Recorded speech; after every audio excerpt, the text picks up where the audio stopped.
नमस्कार दोस्तों, विद्यापुर स्टडी में आप सभी का स्वागत है।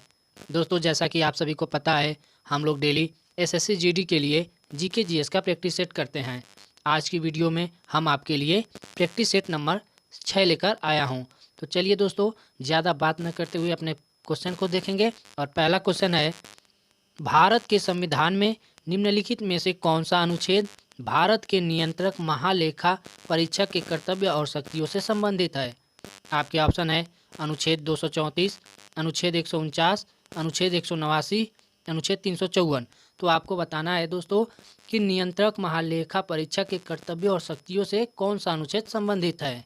तो आपको बता दें प्यारे दोस्त कि भारत के संविधान का अनुच्छेद 149 भारत के नियंत्रक महालेखा परीक्षक के कर्तव्य और शक्तियों से संबंधित है। तो इस क्वेश्चन का सही जवाब हो जाएगा ऑप्शन नंबर बी, अनुच्छेद 149। नेक्स्ट क्वेश्चन देखेंगे।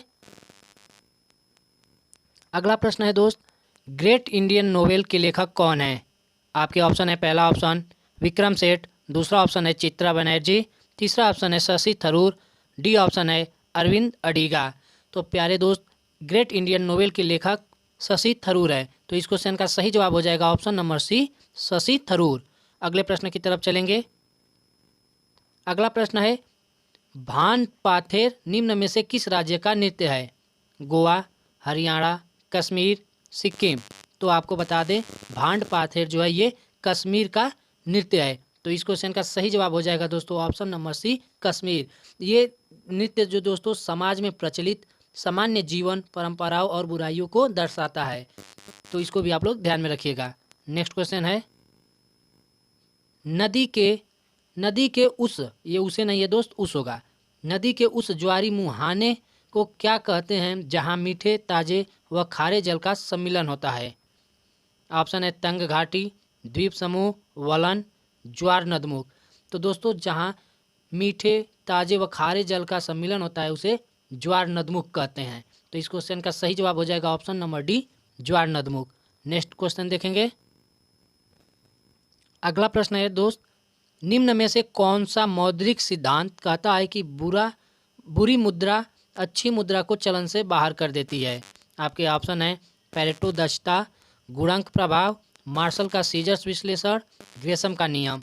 तो आपको बता दें दोस्तों कि अर्थशास्त्र में ग्रेसम का नियम एक मौद्रिक सिद्धांत है जिसमें कहा गया है कि बुरा पैसा अच्छाई को बाहर निकाल देता है। तो इस क्वेश्चन का सही जवाब हो जाएगा दोस्तों ऑप्शन नंबर डी, ग्रेसम का नियम। अगले प्रश्न की तरफ चलेंगे। अगला प्रश्न है दोस्तों, निम्नलिखित में से कौन सा एक प्राकृतिक फाइबर नहीं है? आपके ऑप्शन है टेरिलिन, ऊन, फ्लैक्स, जूट। तो आपको बता दें दोस्त कि जो प्राकृतिक फाइबर नहीं है वो टेरिलिन है। तो इस क्वेश्चन का सही जवाब हो जाएगा ऑप्शन नंबर ए, टेरिलिन। अगले प्रश्न की तरफ चलेंगे। अगला प्रश्न है, भारत की योजना आयोग द्वारा कितने कृषि जलवायविक क्षेत्र निर्धारित किए गए हैं? ए ऑप्शन है 30, बी ऑप्शन है 15, सी ऑप्शन है 10, डी ऑप्शन है 20। तो आपको बताना है दोस्तों कि कौन सा ऑप्शन सही है।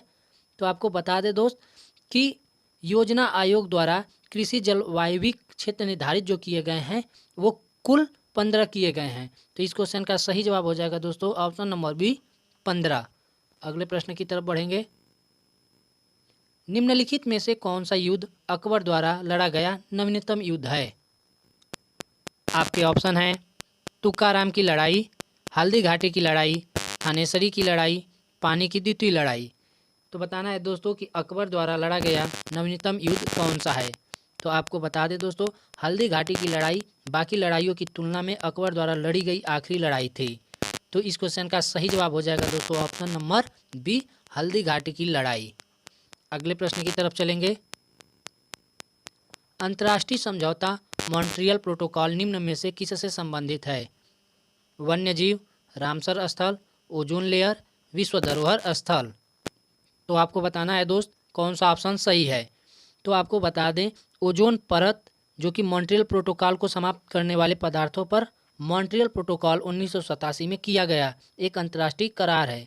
यह ओजोनों को नुकसान पहुंचाने वाले पदार्थों के उत्पादन और आयात को रोकने और प्रकृति की ओजोन परत की रक्षा में मदद करने के लिए वायुमंडल में उनकी एकाग्रता को कम करने के लिए बनाया गया था।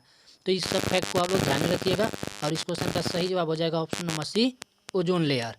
नेक्स्ट क्वेश्चन की तरफ चलेंगे। भारतीय तटरक्षक का नया महानिदेशक किसे नियुक्त किया गया है?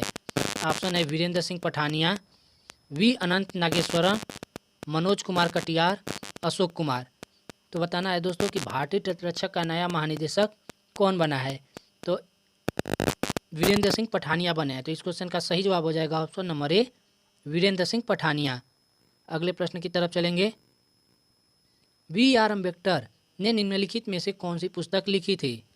Satyarth Prakash, new economic means of India, annihilation of caste या जाति का विनाश, या सावित्री।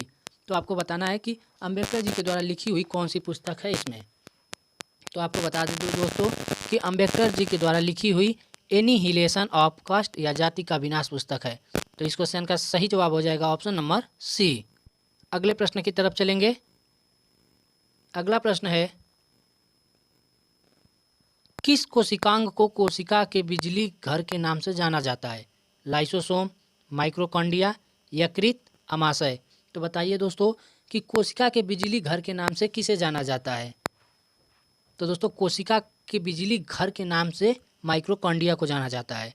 तो इस क्वेश्चन का सही जवाब हो जाएगा ऑप्शन नंबर बी, माइक्रोकॉन्ड्रिया। अगला प्रश्न देखेंगे।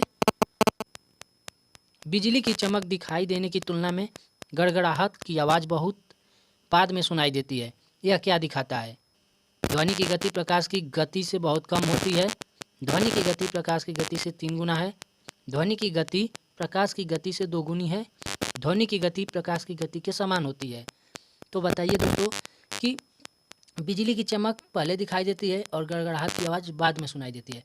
यानी कि सुनाई बाद में देता है, दिखाई पहले देता है। यानी कि जो ध्वनि की गति है वो प्रकाश की गति से बहुत कम है। तभी तो इस क्वेश्चन का सही जवाब हो जाएगा ऑप्शन नंबर ए, ध्वनि की गति प्रकाश की गति से बहुत कम होती है। अगला क्वेश्चन देखेंगे। कुंभ मेला कहाँ नहीं लगता है? प्रयागराज, उज्जैन, पुरी, हरिद्वार। तो बता दें दोस्तों कि कुंभ मेला जो है प्रयागराज में भी लगता है, उज्जैन में भी लगता है, हरिद्वार में भी लगता है। तो इस क्वेश्चन का सही जवाब हो जाएगा option number C, Puri. Puri ही ऐसी जगह है जहाँ कुंभ मेला नहीं लगता है। तो सी ऑप्शन इसका बिल्कुल सही होगा। तो दोस्तों उम्मीद करता हूँ कि ये वीडियो आप सभी को अच्छी लगी होगी। तो प्लीज़ वीडियो को लाइक करें और अपने सभी दोस्तों के पास शेयर करें और कमेंट बॉक्स में ये ज़रूर बताएं कि आपको कितने क्वेश्चन सही हुए थे। और चैनल पे पहली बार आए हैं तो चैनल को सब्सक्राइब कर लें। धन्यवाद।